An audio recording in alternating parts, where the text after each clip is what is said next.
បាទសួស្តីអ្នកទាំងអស់គ្នានេះ welcome to blog live តោះថ្ងៃហ្នឹងយើងមករៀនពី Excel dashboard ណាយើងធ្វើ dashboard នៅលើ Excel កាលពីវីដេអូមុនយើងបានរៀនពី Power Query បាទអូខេតោះចាប់ផ្ដើមមកខាត់ពេលអញ្ចឹងណាពេលយើងដូចដដែលយើងនឹងផ្ញើ link ឲ្យពួកយើងជាមួយនឹង dataset បាទ dataset របស់យើងឈ្មោះ Superstore Cell បាទដំបូងគេមកអត់អីយើងត្រូវបើក Excel បាទយើងអត់បើក data ទៅទេដោយសារយើងមាន Power Query មកជួយទាញឲ្យយើងហើយបើសិនជាមានព័ត៌មាន update dashboard របស់យើងនឹងដូរទិន្នន័យឲ្យ automatic ទៅមកបាទយើងបើកជាមួយនឹង plan មួយមកឃើញណាខ្ញុំទាញវាទៅតិចមកបាទដំបូងឡើយយើងត្រូវទៅដឹងថា download file CSV សិនបាទខ្ញុំផ្សាយឲ្យឬក៏យើងចូលទៅ website ហ្នឹងអាច download បានដូចគ្នាបាទអូខេតោះយើងចង់ទាញវាចូលណាយើងចង់ទាញវាឲ្យ transform វាចូលណាអញ្ចឹងយើងចូលទៅ data នឹកឡើងវិញ page ដូចជា CSV នោះ from file from CSV បាទចាំបន្តិចទៅបើកុំព្យូទ័រណាលឿនអាចអត់ចាំទេកុំព្យូទ័រណាយឺតយើងចាំអត់តិចបាទយើងទៅរកក្នុង folder របស់យើងហ្នឹងឬក៏ file របស់យើងដាក់នៅណាយើងដោនទៅយកទុកនៅណាខ្ញុំដាក់ក្នុង dashboard នេះរបស់ខ្ញុំគឺទៅវាមកបាទបន្តមកទៀតណាកន្លែងហ្នឹងយើងចាំបានអញ្ចឹងយើងអត់ load វា direct ទេយើង transform មើលព័ត៌មានវាសិនអូខេណោះយើងមើលព័ត៌មានរបស់យើងពិតជានឹងមែនអត់ transform data មកអូខេទាញវាបាទវ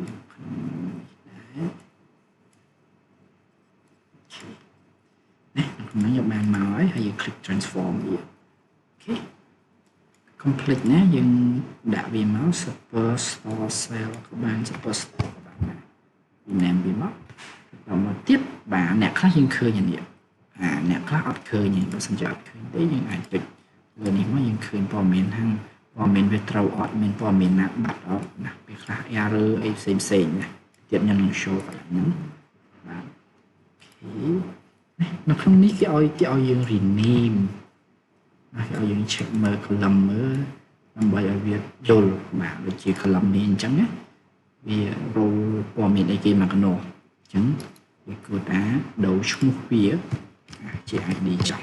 បាទហើយវាជាលេខដូចខ្ញុំប្រាប់ចឹងរាល់ ID ទាំងអស់មិនមែនជាលេខទេវាជាអក្សរបាទដូរវាខាងជាអក្សរមកអានេះអក្សរស្រាប់ហើយអានេះថ្ងៃខែស្រាប់ហើយបាទខែស្រាប់ហើយសម្រាប់អ្នកខ្លះដែលវាអត់បំលែងឲ្យណាករណីមួយចំនួនដូចជានេះវាពេលដែលព័ត៌មានវាបើកមក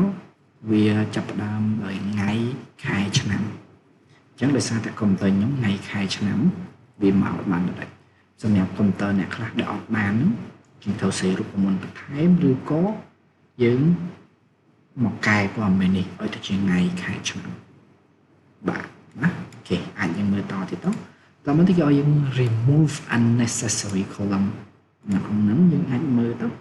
មើលមិនតែពីរហ្នឹងទេយើង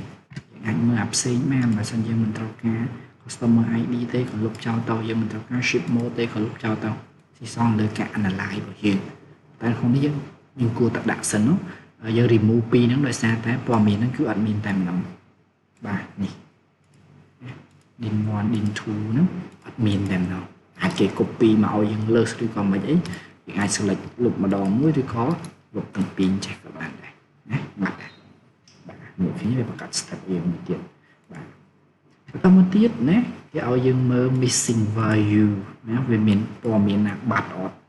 បាទវាមានព័ត៌មានណាបាត់អត់នេះដូចជាព័ត៌មាននេះណានេះគឺអត់មានព័ត៌មាននេះយើងអាច click មើលវាមកវាមាន blank ឯងវាចំណាំយើងអាច load ថែមបានដោយសារក្នុងនោះដូចខ្ញុំប្រាប់អញ្ចឹងវាមានតែ 1000 row លេតិននេះយើងអាចលើកហ្នឹងអញ្ចឹងវាអាចទៅមកអត់អស់អញ្ចឹងវាមានមួយហើយនឹង not a number ឃើញណាមួយហើយនឹង not a number អញ្ចឹងកន្លែងហ្នឹងយើងអាចចង់លុបវាចោលក៏បានតែក្នុងហ្នឹងមិនមែនទេ បើសិនជាវាមួយមានន័យថាវា return អីវ៉ាន់មកវិញបើវាអត់មួយទេវាបែរថាអីវ៉ាន់នឹងលក់ទៅអត់មានការ return ទេបាទយើងអាច replace value បានណាយើងអត់គួរ remove វាចោលទេបើ remove វាថាអីវ៉ាន់ដែលលក់ទៅបាត់ហ្នឹងគឺយើងអត់យកមក VPA តែពិតវាគួរតែមានបាទអាចទុកវាបែបហ្នឹងឬក៏យើងដូរវាយើងចុចវាទៅយើងអាចប្រើពាក្យនេះ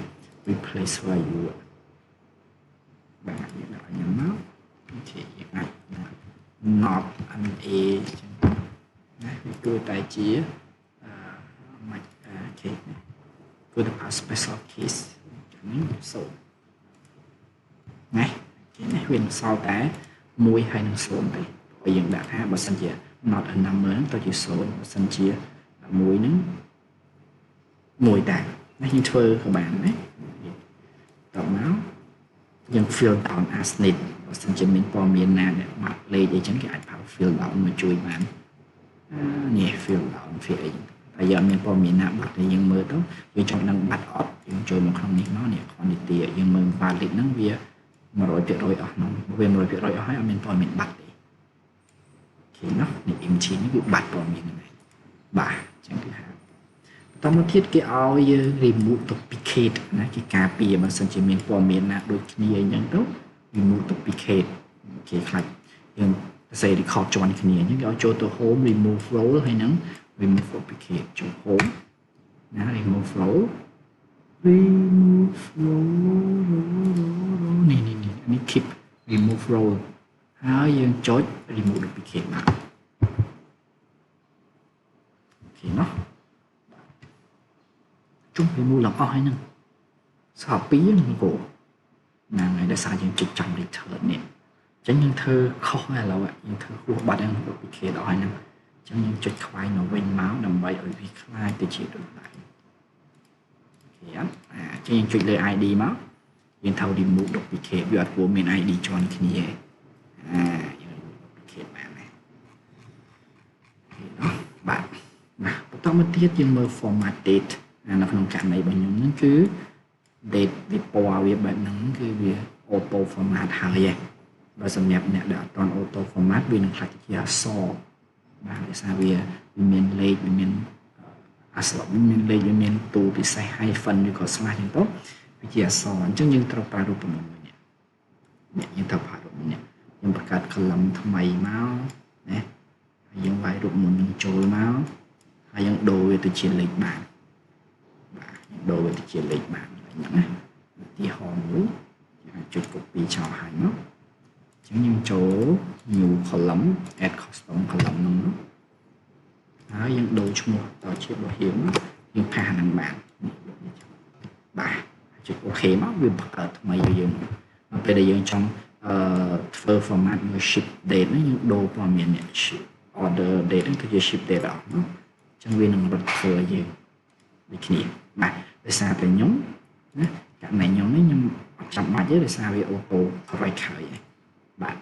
ហើយបើសិនជាមានបញ្ហាធ្វើឡើងហ្នឹងអត់ទៅអីអាចសួរក្នុងក្រុមបានណាខ្ញុំនឹងធ្វើវីដេអូមួយទៀតដូរឲ្យវាខុសហើយធ្វើនឹងឲ្យភាសាទៀតតែបើពួកយើងអត់មានបញ្ហាអីអត់អីទេបាទអូខេណាតើតើមកនេះតើតើមួយនឹង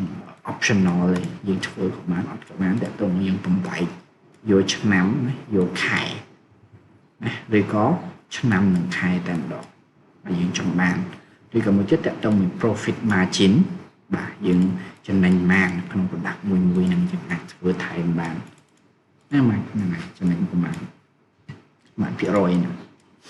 តមកតកតងជាមួយនេះតកតង return ដែលខ្ញុំធ្វើមិញហ្នឹង is yes or no មិញហ្នឹងអញ្ចឹងនៅក្នុងហ្នឹងបើសិនជាវាគេបើសិនជាវាមួយណាបើសិនជានេះ is null return no អញ្ចឹងខ្ញុំដូរមិញពី null ទៅជា0បាត់ហើយបើសិន not a number មិញហ្នឹងអញ្ចឹងយើងអាចមើលបាន0ឬ no មួយគឺ yes ហ្នឹងបាទតោះបន្តិចឲ្យយើង load ទៅក្នុង Excel អញ្ចឹង load ទៅក្នុង Excel ចូល home មក click លើ close and load អូខេណា click លើ close and load អញ្ចឹងចាំវាបន្តិច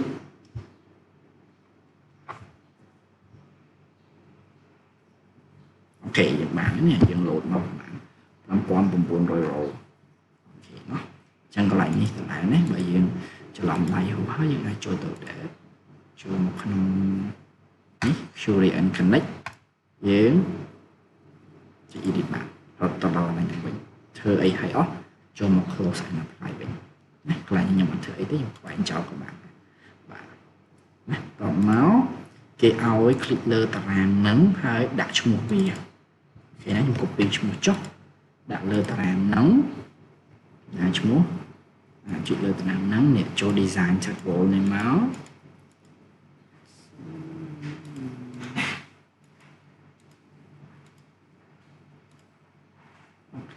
ចុចនេះទៅ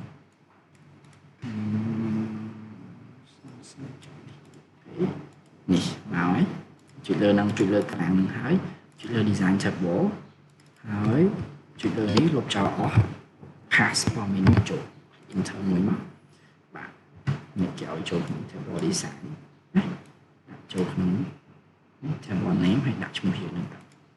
តមកយកឲ្យយើង check តាក់ទងនឹង date validation ហើយវា short odd មើលមានតន័យបាត់ odd មាន blank មាន zero odd silent មានលក់កន្លែង zone odd វាអត់ន័យអត់អីហ្នឹងណានេះអាចមក check មើលបាននេះ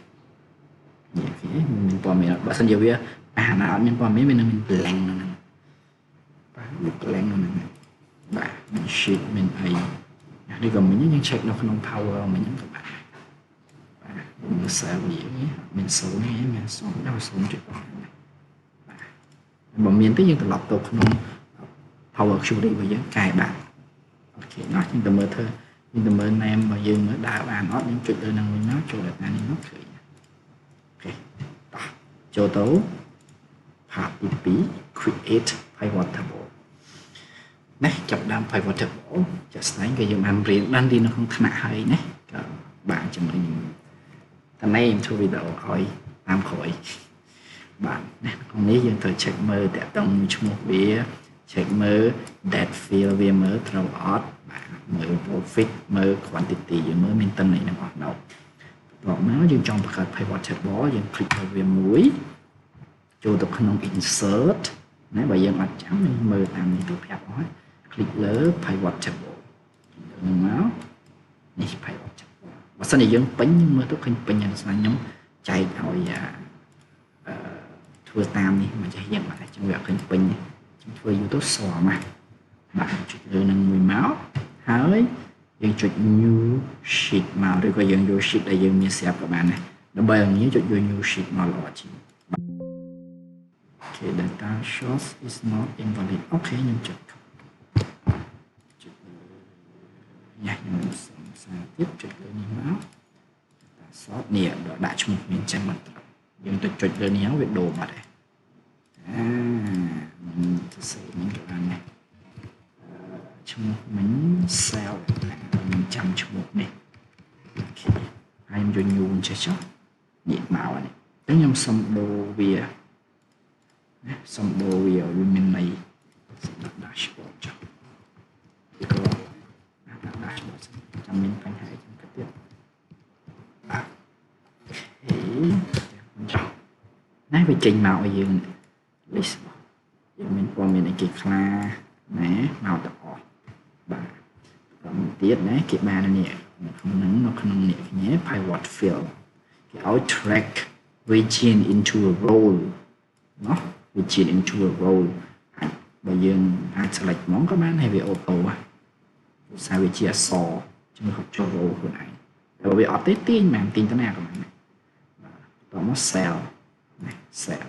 បើយើងពិបាករក search បាននៅក្នុងនេះជា optional ទេយើងចង់មានក៏បានអត់ក៏បានណាបើយើងចង់សាកក៏សាកទៅយើង segment ចុចលើនេះ segment អូខេអញ្ចឹង segment មកចុច auto ដោយសារវាជាអក្សរលើ auto អញ្ចឹងបើយើងចង់ដាក់វាជា filter ទាញមកគឺវាជួយចាប់វាយើងបែបនេះញ៉េព័ត៌មានវានឹងដូរទៅតាម segment មួយណាបើយើងចង់អត់ក៏យកអត់ហើយបើយើងចង់បានវាទេយើងលុបវាចោលបានព័ត៌មានវានឹងពេញទាំងអស់ហើយយើងមើលព័ត៌មានដូចគ្នាអត់ណាអានេះខ្ញុំដូរដាក់ region អានេះខ្ញុំដូរដាក់ region ចុះต้องដូរព័ត៌មានហ្នឹង គេអត់ដូរនឹងផ្ទាល់ទេគេចាំគេដូរនៅក្នុងនេះ renew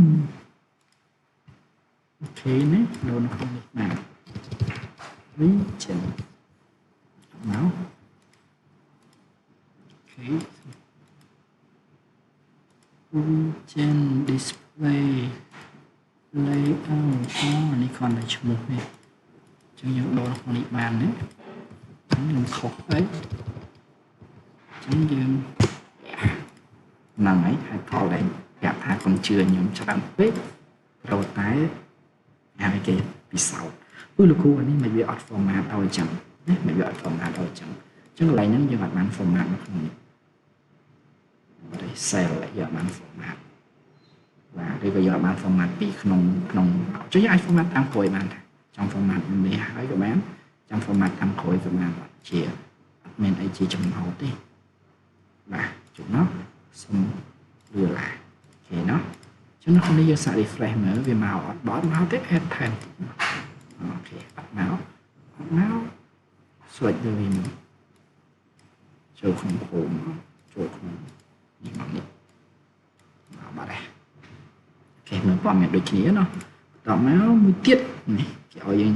ធ្វើមួយទៀតមិនតាន់អានមិនតាន់គេមានឲ្យ name pivot table អញ្ចឹងបើយើងឲ្យ click លើលេខណាក៏បានឲ្យចំលើ pivot table ហ្នឹងហើយចូលទៅ pivot analyze ហើយនៅក្នុងហ្នឹងគេមាន pivot name នេះភាសាតាមណាបើយើងធំវាចេញមកតែអត់ខ្ញុំ copy វាមក pt ហ្នឹងមកពាក្យថា pivot ហ្នឹងណាបាយវិជាចូលនេះដូចជាបាយវិជាបាទឈ្មោះវាមកឲ្យវាមានន័យបាទអញ្ចឹងធ្វើស្តៀងនឹងដដែលជាមួយនឹងនេះ monthly sale train អូខេណោះអញ្ចឹងខំធ្វើតាមវាទៅណាអូខេខ្ញុំធ្វើដដែលចុះសូម insert pivot table កន្លែងនេះខ្ញុំអត់ចង់ដាក់ថ្មីទេខ្ញុំចង់ដាក់ក្នុងនឹងដែរអញ្ចឹងចុចចំ exit ណា exit ចុចលើនេះមកចូលទៅក្នុងនេះសូមដាក់នេះចុះបាទនេះវាមកដាក់មក dashboard e 3ដាក់ដុល្លារផងកុំឲ្យវារត់វាដាក់ឲ្យកន្លែងនេះតមកគេឲ្យយើងទាញ order date ណា order date ចូលមកបន្ទាប់មកទៀតគេឲ្យយើង group យកតែ year ហើយនឹង day យកតែ year ហើយនឹង Monday អញ្ចឹងអានេះយើងលុបចោលមួយទៀតអានេះយើងលុបចោលដែរតមកយើងចង់បាន cell ពីយ៉ាងតទៅមួយការលុបអស់បាទនេះយើងបានអាចចុចវាមើលតាមខែនីមួយបានដូចគ្នាអូខេណោះហើយយើងមើលព័ត៌មានវាមកដូចគ្នាអត់ណាអានេះអាចមានចុចមានបន្តទៀតបាទហើយកុំភ្លេចដាក់ឈ្មោះវាផងដាក់ឈ្មោះថាpivot table cell ធ្វើមកចឹងដល់ cell ទី3ឈើណែនដែរ insert table ណា select exist ចូលក្នុង dashboard នេះចុះអូខេបាទនេះគេយក category ណា cat ហើយនឹង cell បាទ category ហើយនឹង cell តបមកខ្ញុំសុំឈ្មោះមើលតំណែងមើលដូចគ្នាអត់យើងអត់ដូចទេអាចមានអីខុសឆ្គងបន្តិចឲ្យឆែកមើលទៅដដែលជាមួយនឹង pivot ទី4 insert table pivot ខ្ញុំសុំដាក់នៅកន្លែងតែមួយចុះគេណាក្នុងនេះគេឲ្យយក customer name ជាមួយនឹង cell ដូចគ្នាចង់ដឹងថា customer មួយណាអាសាលោកខ្ញុំខ្ញុំទុំមួយច្រើនមែនតើចឹងក្នុងនេះដើម្បីឲ្យស្រួលគេមានទីមួយគេឲ្យរត់ពីធំទៅតូចសំខាន់យើងមើល customer មួយណាដែលទិញនឹងច្រើនជាងគេណាអញ្ចឹងគេឲ្យយើងវាយ click នៅលើ column cell ហ្នឹងហើយនេះវាមកគេមាន short ឲ្យ short ពី large to small ពីធំទៅតូចទីយើង short ពី small to large បានផ្ទុយគ្នាវិញបានគ្នាបាទអញ្ចឹងយើងពីនេះចង់មើលណាគេទិញយើងច្រើនជាងគេតមកវាច្រើនណា một cú clap có với tình đây chẳng cái ở dương vô tập top 10 này top 10 nên trực lên nhìn máu nè hỏi your why you filter hỏi top 10 máu ok mà bây giờ chọn bạn top 5 đồ hơn ấy nè ok và này cứ top 10 bây giờ nó và mới giờ mà tình này ốc lệch mà chết cứ name trực lên recent nhưng mà tình này mới trâu ót và chất bình thiệt đấy nó không lấy cái ở dừng này check mở hình này em viêm mới trâu ót bây giờ nó chuyện đi phải all nhưng nó là mấy đằng thả tình này nào tầm ót và nhé mà tầm ót tiết complete short về còn đó nè tọt máu nó không lấy cái ở dừng nè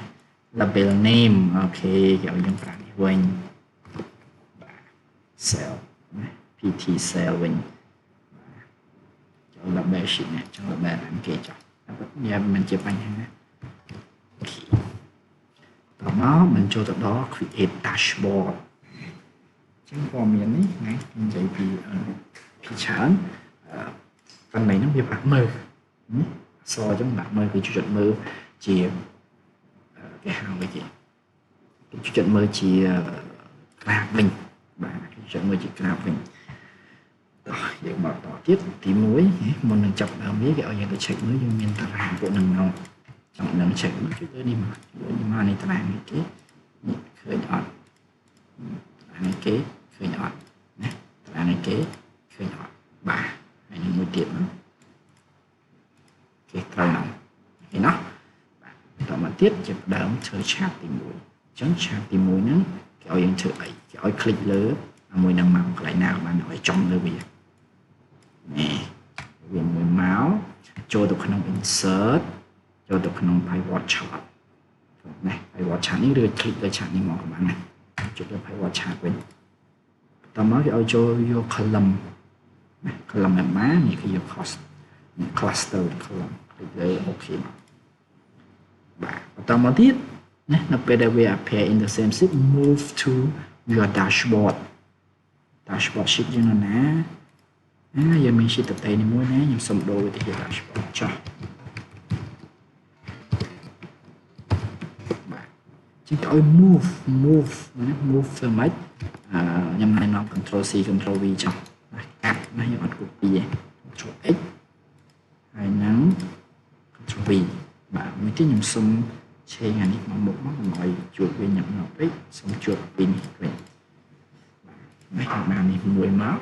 nó mới cái ở những đặt title vì cell by region những copy dòng nó double click lên title chỉ người pass ok nó mà gọi right click lên format axis sort region by descending value for image cái áo dưỡng click lên format axis axis cái áo dưỡng short by descend nó bị thông tổng tội nè descend và sân chia ascend nó bị tội tập thùng không biết vì bây giờ chút lớn nó bị short by cái hai cái short by text day short by text day tại không biết cái thằng nói descending value của ta short by value mới tiếp nhưng check my value thì tốt nhưng sometimes value nhưng cho lên data tầm này mà chứ nhưng thực lượng này máu short by from large to small nè thực lượng này máu bên về short by tầm này ở dưới những chuyện đó khổ short by assault chúng sẽ xong như trong short ở ngoài nào này taต้อง design đấy nhưng enable a same remove na same này nhưng mà trong đặt ấy này tồn tại trong đó trên của bạn nhưng ai sang anh đã bỏ ra ấy làm nó nhưng focus function này tổng mới chat tipiคือ line chat สำหรับ monthly cell train นะที่มุ้ยkéo chữ ấy kéo click lên monthly cell train chụp nó mình insert nè chart line chart ហើយជាមួយនឹង marker នេះបាញ់ with marker អូខេមួយសិនហើយគេឲ្យយើង move យកទៅ dashboard ចុះនេះបាត់ភ្លេចលើកន្លែងផ្សេងសិននេះអូខេណាដាក់ជាប់នេះសិនចុះគេឲ្យយើងដូរទៅជា monthly sell train កាយយើងទាញវាទៅកន្លែងដែលយើងចង់បានបន្តមកនៅក្នុងហ្នឹងគេចង់បានជាខែជាឆ្នាំអីមកដូចគ្នាណាគេឲ្យបាទនៅក្នុងនេះវាមានខែមានឆ្នាំទៅចឹងជួយ much វាព្យាយាម show ខ្លះវា show មិនទាំងអស់បាទដោយសារវាខ្លីពេកយើងទាញវាធំទៅវា show បានច្រើនបាទហើយមួយទៀតគេចង់បើសិនជាយើងធ្វើមើលអញ្ចឹងស្រួលមើលក៏មើលទៅឬក៏យើងមើលតាមនេះក៏បានដែរគេឲ្យខែហើយនឹងឆ្នាំគាត់មកលើគ្នាហ្មងបាទគេឲ្យ right click active format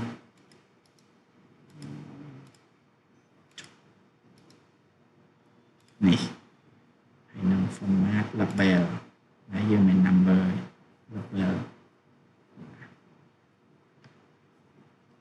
label ហើយគេឲ្យយើងដាក់ format វា number format tweak number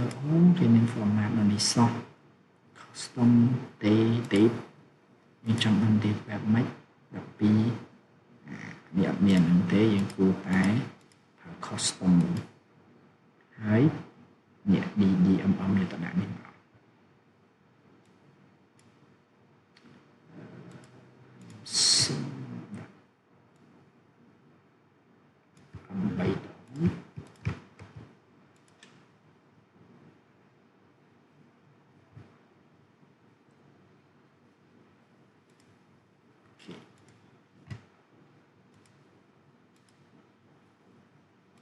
link to source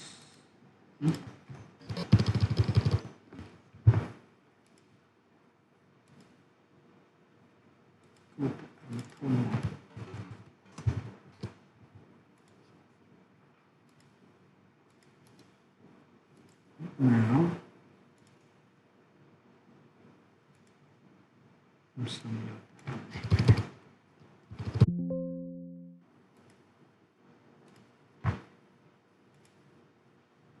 Stone tech general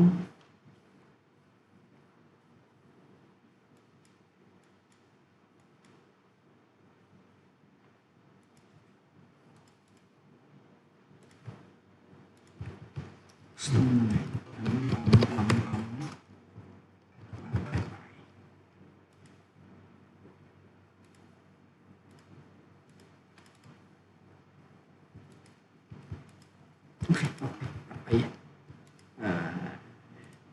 ខ្ញុំចាំខ្ញុំមកថតវីដេអូថែមឲ្យពេលហ្នឹងណាហើយយើងតទៅទៅកុំឲ្យវាស៊ីម៉ោងយូរពេកឲ្យពួកយើងមើលសិន8ប្រឡងហ្នឹងអត់អីយើងមើលយល់បានដូចគ្នាចាំខ្ញុំថែមឲ្យកាត់តឲ្យតាមក្រោយអូខេណាទៀតណានៅក្នុងតទៅមួយ shipping អីផ្សេងលេង format ផ្សេងពណ៌ផ្សេងគឺនៅក្នុងហ្នឹងដែរបន្តមកទៀតយើងធ្វើយើងទីមកចូលទៅក្នុងនេះចុះបន្តមកទៀតយើងធ្វើ pie chart របស់ sell by ណា category បាទអញ្ចឹងដូចគ្នា category ណា category នេះចុចលើនេះ insert មកពាក្យច្រើន pie ណាយើងរើស pie 2D 3D តាមមិនដូចគ្នានឹងសម្រាប់នឹងញ៉ាំជាមួយនឹងនោះ 2D ណាសម្រាប់ជា 3D ដាក់ 3D បាទចុចមកនេះបានណាតោះមកគេឲ្យដូរដាក់ឈ្មោះថា sell by product ហើយគេឲ្យ add ផងដាក់ថា data label អូខេយើងអាចថែមអីផ្សេងយកភាគរយយកអីហ្នឹងតាមទៅស្មានមួយណាយកតាមហ្នឹងបាទយើងឬក៏ more option មានតំណែងអីផ្សេងonline មាន text មួយចំនួនទៀតដែលយើងអាចយកទៅប្រើបានអូខេណោះ in inside outside by fit data ok giờ này chắc sao và tuột máu mà này cái màu đặc xếp với mình percentage rồi ok rồi và combine small one này hiện ai nhẹ kiểu là avoid và bắt percentage bạn ở lấu với nước ban bày hết bạn bày bắt mũi tiền này bắt mũi tiền bắt thầu mình mũi tiền cái này nhưng thưa tập bây nó có ban đấy mình phải mua mình phải mua thời lượng phải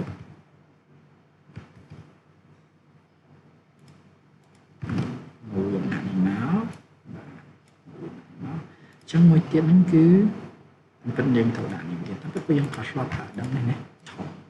rồi lớn lắm insert cái phía trái cái pra anh bạn bà bây compare nhỉ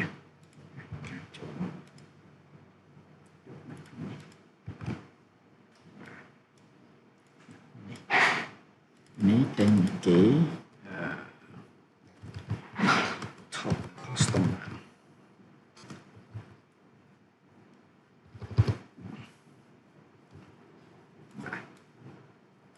trên top customer bây giờ màn trên trong anh là béo thêm bạn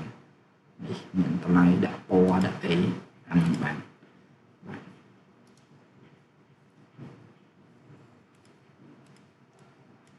thì nhưng bạn buồn đấy nhưng đọc về chữ bạn buồn đấy bạn buồn các bạn là vô điều việc trang tí môi trang tí pi trang tí bầy trang tí buồn các bạn trong thiết cứ dương thầu miền slicer điện trong miền slicer để dùng bàn điển nhưng trong môi ta nó không na đi chiên na đi không có thể đi na như vậy với vị trí dashboard vì mình chỉ còn miền thực tế như này của tầm nhìn thấy chuẩn bạn hay các bạn còn miền thì tầm lần này tôi chia tà rang sả rốc tôi chia cái hào pha clap rồi rụp hiệp là những nghề vô trình bạn tóm tiết hôm nay cái này dashboard mũi về thầu mình KPI việc những ai thử bàn việc tông clap total này nè mình total sale mình total profit mình total order ประมาณសម្រាប់ខែណាមាន average profit order មិនដែរនេះយើង option មកយើងអាចធ្វើក៏បានអត់ក៏បានដែរបាទក្នុងនេះក៏គេនាំមែនគេឲ្យ insert shape motion មកយើងអាចសាកធ្វើបាន insert shape shape ទីហើយយើងជំនាញមកជា shape នេះមកเนี่ยเอาไปจังก็เราจังเราจอมดอกเอาลายที่เขาเรียกดับโอเค draw rectangle sheet នៅក្នុងនេះហើយឲ្យ copy ផាកបាន3 4មកដើម្បី fit អានេះបានបាទចឹងនៅក្នុងនោះគេឲ្យ align top distribute អូខេនេះវានៅកណ្ដាល PC ទៅវានៅកណ្ដាលបាទmột tiết cái add text box from the metric cái insert text box ní text box cái insert text box máu ai máu cái đặt thá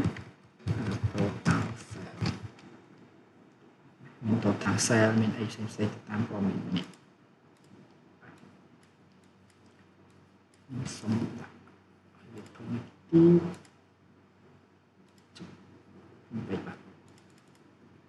ok xong được bỏ đi số ini có từng màu color ini xong số nó xong cái nào đó bỏ thiết dân khởi border vì cho không máu của thành màu border ok ធ្វើវាឲ្យស្អាតបានបន្ទាប់មកយើងដាក់តម្លៃឲ្យ insert ហើយគេឲ្យ track ដាក់នេះមកអញ្ចឹងសំមួយទៀតគេឲ្យ click on text box ហើយគេឲ្យដាក់ formula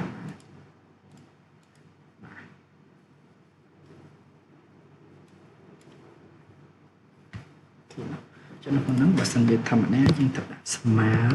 30ហើយ30 total ទាំងអស់អូខេខ្ញុំសើលើហើយវាត្រូវ30បូកទាំងអស់អញ្ចឹងយើងមិញយើងតាំងឈ្មោះវា cell ឲ្យសាំងតាំងហើយយើងស្រួលប្រើដាក់ឈ្មោះតន័យដាក់ឈ្មោះតារាងមកហើយយើងចង់បូកអីគេបូក total cell ដាក់ទៅ cell អញ្ចឹងបាត់ទៅនោះយើងបាន total cell ទាំងអស់បាទណា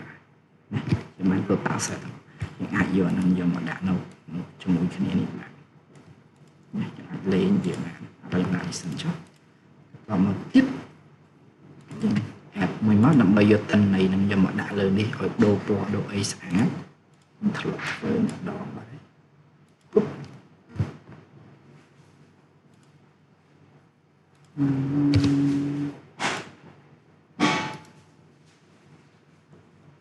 endpoint save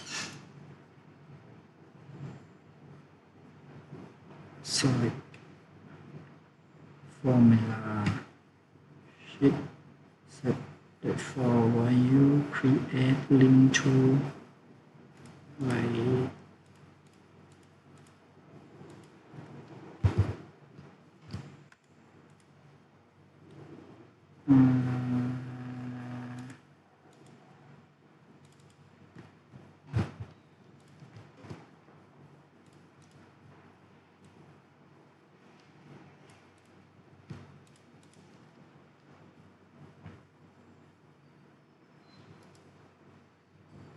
detect self image alter format step សេបានណា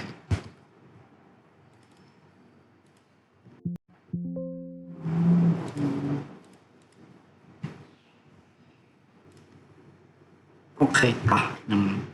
ផ្លែភ្លេចរត់ទៅឃើញអូខេណោះក្នុងនេះខ្ញុំគេថាចា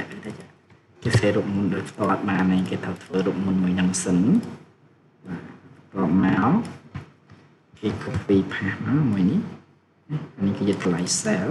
ខ្ញុំ click លើនឹងមួយខ្ញុំ click លើចំនឹងមកហើយខ្ញុំយកមកដាក់លើនេះគឺស្មើហើយចុចលើ cell វិញមកខ្ញុំធ្វើមកញាក់លេខដែលយើងបាននឹងបានរបស់មួយនេះយើងអាចតម្លើងវាបានដូរពណ៌ទៅជាពណ៌ដែលយើងចង់បាន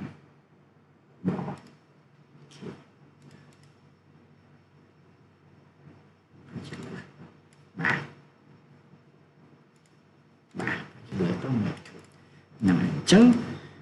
នៅពេលដែលព័ត៌មាននេះដូរអានេះដូរដែរបាទខ្ញុំពីច្រើនក្នុងនោះគឺគេចុចវាទាំងអស់ហ្នឹងមកគេគ្រប់វាមកដុំចុចទៅមកនេះមកគ្រប់វាតាមមកគេអូសជាទៅបានបាទពីយ៉ាងតិចគេថែអញ្ចឹងឬក៏មួយទៀតគេយកអាហ្នឹងយកដាក់ផ្សេងដាក់ក្នុងស៊ីតផ្សេងទៅហើយយកតាព័ត៌មានខ្ញុំមកដាក់បានបាទអូខេឡូវបាន total នឹងមួយយើងអាចទៅក្រោយធ្វើមួយទៀតមកស្តៀងគ្នាមកក៏ចុចលើឧទាហរណ៍ខ្ញុំឧទាហរណ៍មួយទៀតហ្នឹងគឺចុចលើ insert យករូបរាងសិនហើយយក text នេះយក text ហ្នឹងមកបាននេះហើយ click លើវាហើយដាក់ស្មើយកមកដាក់ស្មើលើហើយយកទៅ click តែអាចវាយរូបមន្តបាននេះយើងទៅ click លើអីមួយទៀត click លើនេះណានេះផាតមែនត្រូវតែចាំ cell ជា pivot របស់ ផាតមែនខ្ញុំដូរឧទាហរណ៍ថាចុចលើនេះមកស្មើ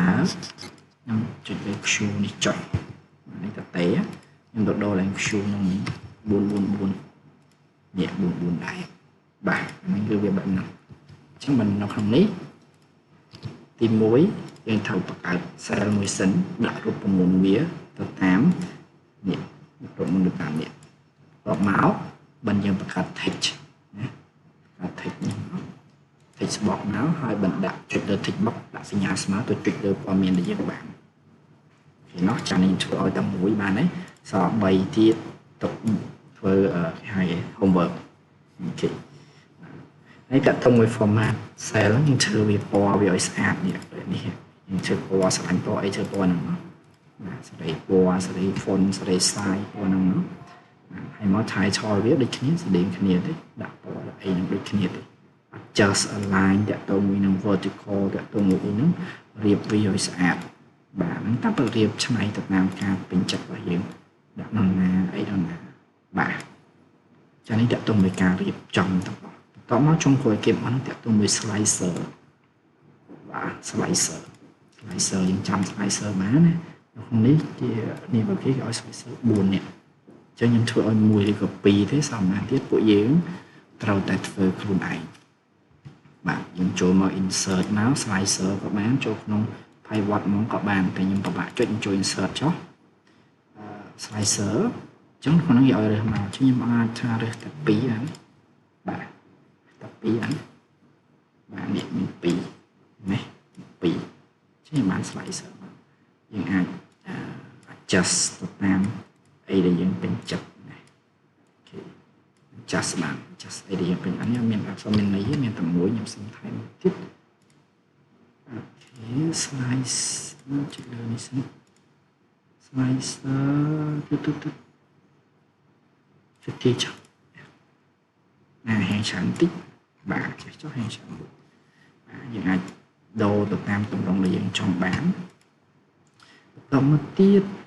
នៅក្នុងនេះណា version format អីគេហ្នឹងហើយតែមិនគេឲ្យយើងប្រើ connect គ្នាបាទ connect គ្នាណាយើង connect វា connect ព្រោះអីឥឡូវនៅពេលដែលខ្ញុំចុចអីព័ត៌មានវាអត់ដូរតែមួយនេះព័ត៌មានដូរតែមួយនេះអូខេណាបាទដូរតែមួយឯងclear វាចាំព័ត៌មានវាដូរតែមួយឯងនេះអត់ដូរនេះអត់ដូរនេះអញ្ចឹងគេហៅថា connection អញ្ចឹងខ្ញុំចង់ connect វាយើងត្រូវចុចលើ slicer ចុចលើ report connect តមកយើងត្រូវរើសនេះថាយើងចង់ connect ទៅណាខ្លះអញ្ចឹងហើយជាហេតុផលអីគេណែនាំឲ្យយើងដាក់ឈ្មោះវាឲ្យមានន័យអញ្ចឹង city មួយហ្នឹងយើងចង់ connect ទៅទាំងអស់ទីហោចុចលើវិញយើងដូរមកនេះអសុំមែន clear ចោលអស់សិនចុចលើនេះនេះឃើញព័ត៌មានវាដូរទាំងអស់តែម្ដងឃើញទេដូរទាំងអស់តែម្ដងដូចគ្នាឥឡូវខ្ញុំ clear នេះចោលខ្ញុំចុចអានេះក៏ដូរតាមនេះមួយដែរព្រោះកាយយើងបង្កើតយើងចុចពីនេះទៅអញ្ចឹងដើម្បីឲ្យវាដូរទៅតាមចុចមួយដូរទាំង3 4ហ្នឹងចុចលើវាសិនចុចលើ report ហើយ create ទៅតារាងណាដែលយើងចង់ដូរហើយអូខេណាបន្តមកនៅពេលយើងចុចនិយាយវានឹងដូរតាមនេះដូរតាមហើយយើងចុចនេះមកវានឹងដូរតាមដើម្បីយើងតែម្ដងបាទអានេះហៅថា dashboard យើងអាចមើលទៅតាម city របស់យើងមើលទៅតាម segment របស់យើងអញ្ចឹងអាច add slicer ផ្សេងទៀតបានបាទហើយសម្រាប់អាក្រុមហ្នឹងសម្រាប់ design វាឲ្យស្រួលមើលអីផ្សេងហ្នឹងធ្វើវាឲ្យស្អាតហ្នឹងជារឿងគេហៅ design របស់យើងពេញចិត្តបែបម៉េចបាទអញ្ចឹងចុងក្រោយហ្នឹងគឺនៅសល់ប៉ុណ្្នឹងឯងបាទសល់ប៉ុណ្្នឹងមាន slicer មាននេះ add នេះ4ទៀតមកយើងដាក់ layout វាតាមនឹងមកក៏បានបាទណាតបចុងក្រោយគេអស់ណាយើងត្រូវ export ឬយើង save វាទុកតែមិនអញ្ចឹងទេធ្វើអាហ្នឹងមួយសារទៀតឡើយអញ្ចឹង head poll ដែលយើងត្រូវមាន Power Query និង dashboard ហ្នឹងគឺវាជួយបែបហ្នឹងយើង save វាទុកមក my dashboard យកទៅដាក់នៅ